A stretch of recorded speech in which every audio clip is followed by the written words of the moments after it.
This episode is brought to you by Progressive Insurance. Do you ever think about switching insurance companies to see if you could save some cash? Progressive makes it easy. Just drop in some details about yourself and see if you're eligible to save money when you bundle your home and auto policies. The process only takes minutes, and it could mean hundreds more in your pocket. Visit Progressive.com after this episode to see if you could save. Progressive Casualty Insurance Company and Affiliates. Potential savings will vary. Not available in all states. This is a PSA, or public sock announcement.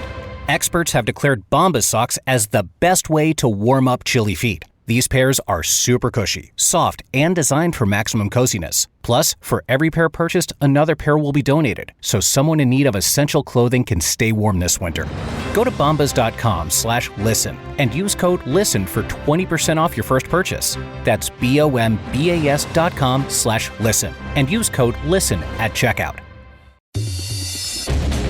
Welcome back. It's another Bob and Tom Extra. This is Christopher. Not only is the Bob and Tom Show live every weekday morning, but every afternoon we'll give you a little extra in case you missed anything. On the big show today, Jeff Foxworthy. He's coming up in just a minute.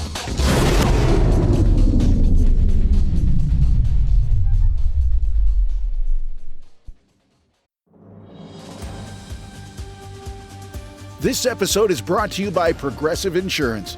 Fiscally responsible, financial geniuses, monetary magicians. These are things people say about drivers who switch their car insurance to Progressive and save hundreds. Because Progressive offers discounts for paying in full, owning a home, and more. Plus, you can count on their great customer service to help you when you need it, so your dollar goes a long way. Visit Progressive.com to see if you could save on car insurance. Progressive Casualty Insurance Company and Affiliates. Potential savings will vary. Not available in all states or situations.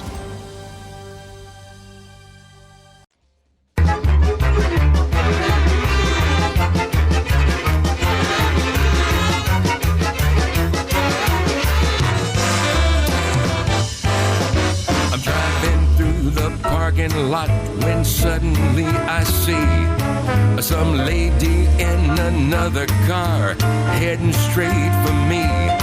She's talking on her cell phone. She doesn't know I'm there. I swerve to keep from getting hit, and I can't help but swear. Get off your cell phone. Put your hands at 10 and 2, or I'm gonna cram that cell phone up the bottom side of you. There's a pistol in my glove box. I'm about to lock and load. So get off your cell phone or get off the road.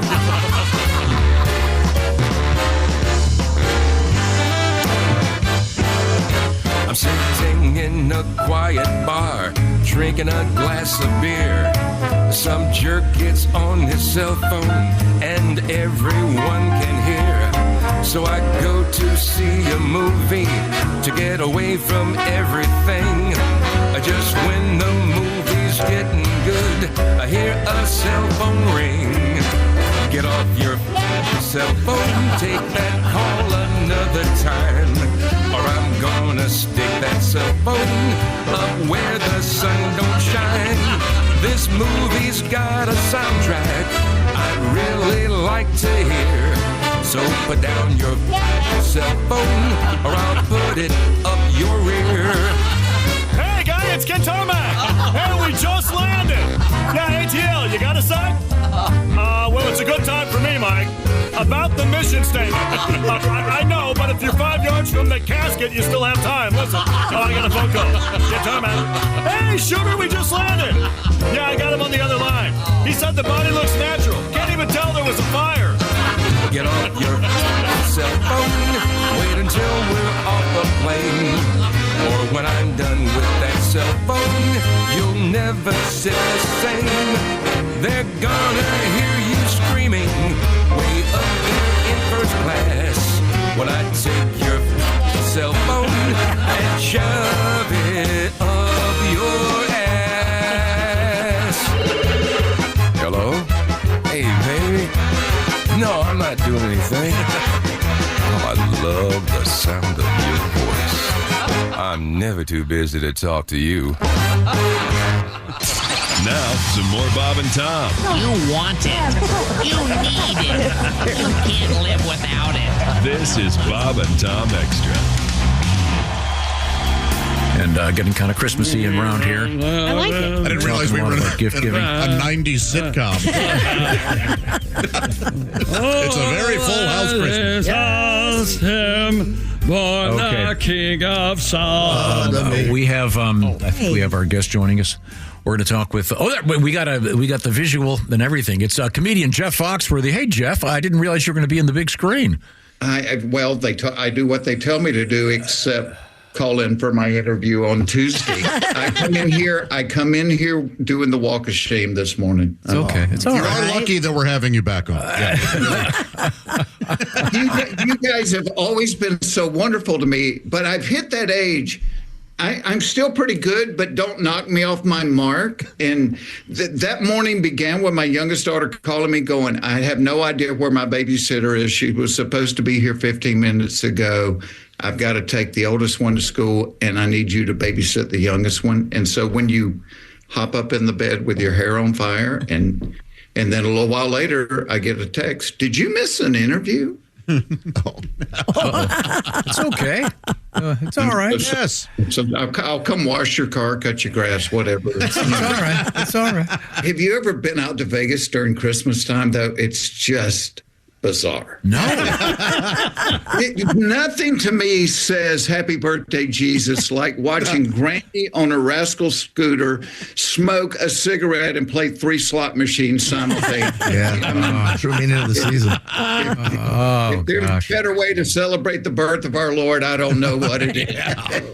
We're speaking with comedian Jeff Foxworthy. I've asked you this before, but I couldn't remember the answer. Have you had the mustache since the day you got out of high school?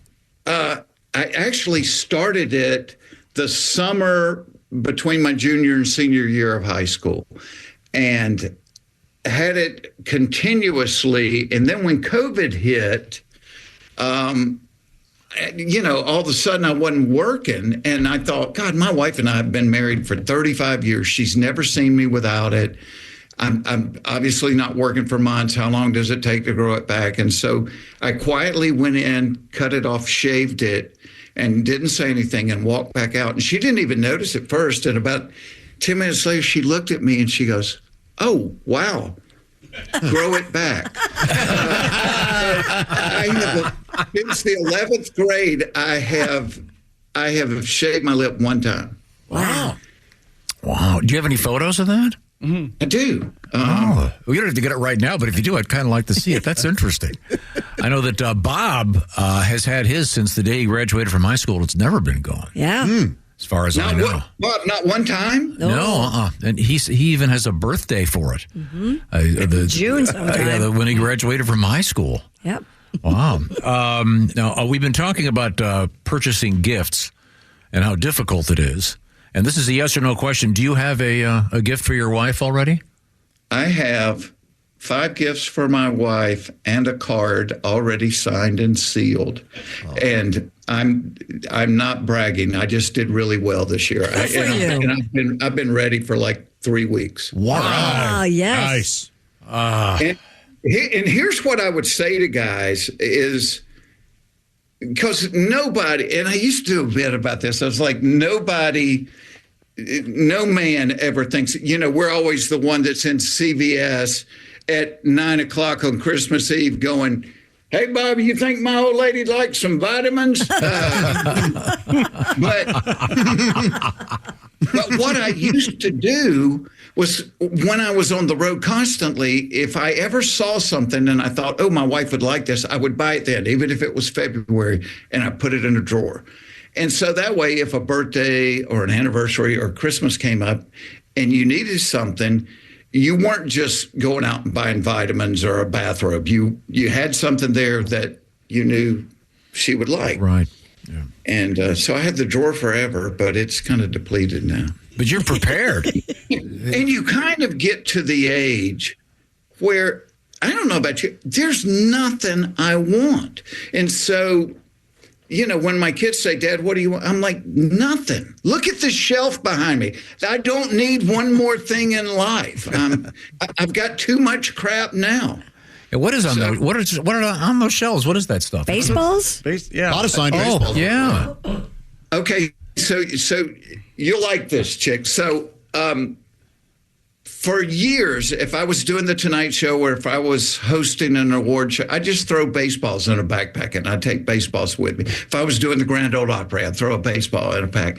And I would get whoever it was to sign a baseball. Oh, that's a great idea. And so, there's a section over here that's only comedians, and it's got like Bob Hope, Milton Berle, Johnny Carson, Richard Pryor, oh my God, George Carlin. Whoa.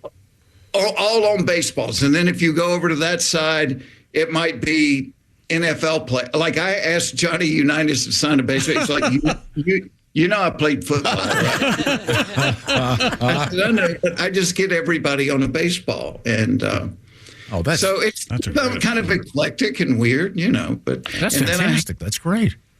And then I have one of my hobbies is looking for arrowheads and Native American artifacts. So I got like some of those on the shelf. Huh. Are you still bow hunting? I am. I actually got a really good deer 3 or 4 days ago. My goal is I want to be able at the age of 70 to still climb 25 feet up in a tree and shoot a Pope and Young record book deer at the age of 70 with a bow and arrow. Wow. So I'm 66 now. So I got it. I did it the other day, but I got to keep. All right. Did you ever go turkey hunting? Yeah, all turkeys look alike to me. I do it, but it doesn't get my blood pumping the same as. What do you mean? It's like a personal thing to hunt. You need one certain turkey. What the hell? Oh, there's that bald son of a. Go ahead. Most outdoorsmen have one thing that just turns their crank. Whether it's duck hunting or turkey hunting or whatever. So, I just like chasing things with a stick and a string, and actually. A lot of times I don't even take the arrows. I just have so many girls that it's just real quiet up in a tree. And yeah, there you go. Yeah, that way you get that. I bet so. Yeah. Do you ever think of when you're out there? Do you ever think of a really great idea for a comedy piece, and then when you get back, you've forgotten it? That sounds like every day of my life. No, in fact, I tell people, because I really feel like I remember when I was starting out in comedy and the people that helped me. So I really feel like a sense of mentorship when it comes to stand-up. And that's the number one thing that I will tell young comics. I'm like, you have an idea. I said, I don't care if you have to pull in the Dunkin' Donuts parking lot, pull over, write it down, put it in notes on your phone. My whole life is note cards and a pen, but because you swear you're going to remember it. And for some reason, I think of most of my material after I turn off the light, but before I go to sleep. And so I have a pad next to the bed with a pen on top of it. And I've learned to write in the dark enough to at least be able to read it. And I have a pad on my bathroom counter. I bet I think of 70% of things I do in the shower. And so I've learned to get and actually it was one time I was fortunate enough to meet Bruce Springsteen after one of his shows. And that's what I wanted to ask him about was writing. And I said, okay, I've got 2 questions. I said, one, how can a 20-year-old write lyrics like young girl sitting on the hood of a Dodge drinking warm beer in the soft summer rain? I said, nobody 20 should be able to write that sentence. And he was like, I want to write stuff. I wasn't going to be embarrassed singing 30 years down the road. And I'm like, okay, mission accomplished on that. Yeah. And I said, when do you write the most? And he was like, I don't know. I think of most lyrics in the shower. So what is it about the shower? Because I've spent 40 years coming out of the shower looking at my wife going, is this funny? And she goes, yeah. That's right. But there's something about the shower that frees your up. I don't know it's warm. You're in there by yourself, just thinking. When you were coming up, was it as a kid? You're the right age. You probably had vinyl. So, was there a particular vinyl album that you played over and over and over and over? There was a lot of them. In the world of comedy, particularly. Yeah, I was always drawn to stand-up. Now, I had an uncle that was kind of special needs that loved comedy, and so he would buy them, and he got me buying them, and I would save my allowance, and we had a collection of comedy records, and you can't say his name now, but Cosby, I think I had every album Cosby ever did, which is very interesting because obviously what Bill did in his life away from the stage was terrible, but you can't even talk about Cosby being a stand-up anymore, and Cosby was one of the greatest stand-ups that ever lived. Yeah, Why Is There Air was one of the great records of all time. Great record, yeah, and which I don't understand that because we still play Michael Jackson songs every day on the radio, but so it was Cosby, it was Newhart, it was Flip Wilson, and then as I got more into teenage years and got headphones, it was Carlin and Pryor, but I would, like as a kid, I would buy those records and I'd memorize them. I'd play them over and over and over and memorize them. And then I would go to school and just do them and make everybody laugh. But it never occurred to me this was something I could do for a living. Yeah. I grew up in a blue-collar town. You went to work doing something hard. Yeah, you mentioned Flip Wilson. He always kind of gets forgotten. He was brilliant.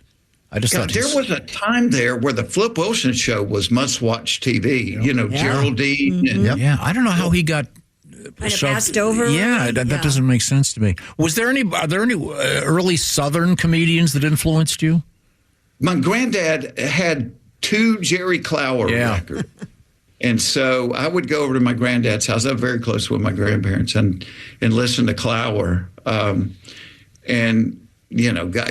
What a sweet man. What a nice guy. But like I said, it never dawned on me that this was a career option, which is like I do a podcast on our show called A Comic Mind. And kind of the reason I wanted to do it was to kind of show people that might think this is what they could do for a living.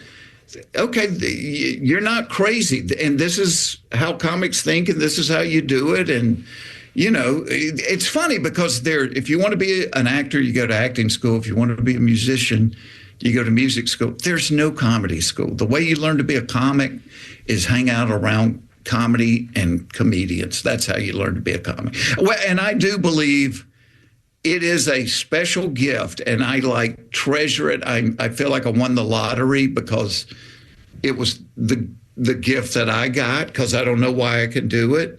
But I think you're born with it. Yeah. Did you ever listen to any of the song comedy guys like Alan Sherman and Hello Mutta, Hello Fata and all of that? I remember, golly, I haven't thought of that in 40 years. Most people have. Yeah, most people have it. It really is. It's one of Tom's favorites. He mentions it almost.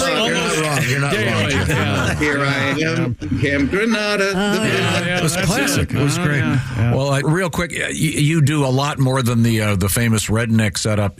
Do you remember the first one of those that you did? Was it something you just did on stage, or had you been planning it for a long time? I had found, because I was always wearing jeans, wearing boots. I drove a truck. I'm driving all over the country doing clubs, but I found that they were always kidding me, and so I was playing in a place in Livonia, Michigan, a little comedy club. And after the show, it was November, and I said, dang it, I should be sitting in a tree in the morning. And they're laughing at me, and they're going, Foxworthy, you're nothing but an old redneck from Georgia. And the club we were playing in was attached to a bowling alley that had valet parking. And I said, if you don't think you have rednecks in Michigan, go look out the window. People are valet parking at the bowling alley. Oh, that's classic. And I remember walking back to the hotel, and I didn't think it was going to be a hook or a book or calendars or anything. I'm just trying to write stand-up. And I thought, all right, how would you know if you were redneck? And the first one I wrote was, if your mother keeps a spit cup on the ironing board. And I think the second one was, if your family tree does not fork. That's great. And I had them on like a yellow sheet of notebook paper. And years later, my wife found that in a drawer, that sheet of paper, and she framed it and she put it next to the front door of the house. It's this that's great. faded, stained yellow piece of notebook paper. And I'm like, why did you frame that? And she goes, it paid for the house. Yeah. She was probably looking for those presents you've been hiding in the drawers all these years. Jeff Foxworthy, always a great pleasure. That's it for another Bob and Tom Show Extra. Catch us on iTunes, Google Play, and Stitcher. For Bob and Tom Extra, this is Christopher. Take care, everybody. Michael Rosenbaum and his Smallville co-stars take you behind the scenes of one of the greatest shows of all time. We're going to watch every episode. Join us. It's Big Talk. You remember when I had to shave my head? Oh, I think I was angry with this one. On Smallville. Yeah, I mean, I get it. The scene you did, and this is the one that got me fired. Okay. What? Here we go. I love the excursions with me and Welling. It's everything that Superman stands for. It's Talkville. Talkville, we always talk about it. It's a great thing. The Smallville Rewatch Podcast. Follow and listen on your favorite platform.